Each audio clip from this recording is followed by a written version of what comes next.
ફેસબુકમાં અને ઇન્સ્ટામાં છે ને એક મેમરી વાળો ફીચર આવે છે, તમને ખ્યાલ હોય તો, કે જે તમે વર્ષો પહેલા કોઈ વસ્તુ પોસ્ટ કરી હોય એ આજની ડેટમાં આજે જે તારીખ હોય ત્યારે તમને રિફ્લેક્ટ કરે કે તમે ફલાણા વર્ષે આ વસ્તુ પોસ્ટ કરેલી. તો ક્યારેક ક્યારેક કોઈ વિડીયો કે કોઈ સ્ટોરી કે કોઈ કોટ આવી જાય ને આપણી સામે, તો આપણને એમ લાગે કે આપણે જે અત્યારે પરિસ્થિતિમાં આપણે જે જજુમીએ છીએ જેની સામે, એમાં રામબાણ ઈલાજ સાબિત થાય. અને ત્યારે આપણને એમ થાય કે શીટ યાર, આ તો આપણે જ લખેલું છે, આપણે જ અનુભવેલું છે, અને હું અત્યારે આ પરિસ્થિતિના પ્રોબ્લેમનું સોલ્યુશન બહાર બોલું.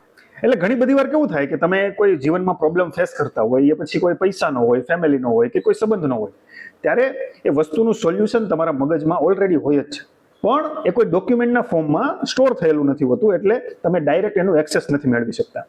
અને અહીંયા એક ખાસ વાત એવી જાણવા જેવી છે કે એકવાર તમે સફળ થઈ ચૂક્યા હોવા જોઈએ, અથવા તો તમે કંઈક સાબિત કરી બતાવ્યું હોવું જોઈએ, તો જ તમને આ ટ્રીક કામમાં આવશે. હું ખાસ આ શબ્દ ઉપર ભાર આપું છું, આ વાક્ય ઉપર ભાર આપું છું કે તમે જીવનમાં કંઈક સાબિત કરીને બતાવી દીધેલું હોય ત્યારે જ આ ટ્રીક તમને કામ આવશે. બાકી જો તમે પહેલી વાર કરતા હોય તો સારું એવું ગાઈડન્સ સિવાય બીજું કશું જ કામમાં નથી આવવાનું. તો હવે આવી રીતે તમે ક્યાંક ગૂંચમાં ફસાયેલા હોય તમારા જીવનની, કોઈ નિર્ણયોની કે કોઈ એવા સંબંધની ગૂંચમાં, તો બાર ફાફા મારવા કરતા તમારી અંદર જઈને થોડુંક ઇન્ટ્રોસ્પેક્શન કરજો, તમને જવાબો ચોક્કસથી મળી રહેશે. બાય.